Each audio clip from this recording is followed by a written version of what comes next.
problème yaa ngay démarrer nag problème yaa ngay démarrer de sama gaay ragazzi non ci posso credere déedéet problème yaa ngay démarrer de est-ce que xam ngeen ne à l'heure où je vous parle là est-ce que xam ngeen ne xale jigéen ñi jël nañ seen bagage yu ngay dem est-ce que xam ngeen ne ni may waxee ak yéen nii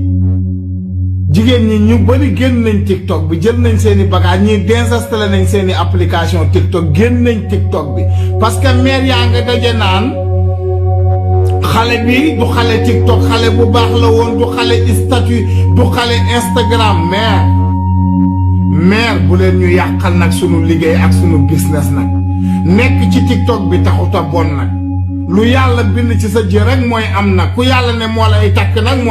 nag mais ne ci TikTok nag taxula bon nag meex nag bàyyi leen yi ngeen di def na dafa indi ay amalgame nag ak ay problème ñun amuñ lu dul TikTok bii te xale jigéen ñi dong ñoo fi ne di partager di seetaan dégg nga bu ngeen fi waxee loolu xale jigéen yi nga xam ne ci tendance la ñuy dox ñu ne duqeet seen TikTok yi dem bàyyi fi lii ay fan ñun dinañ wéet lool gune dem nañ di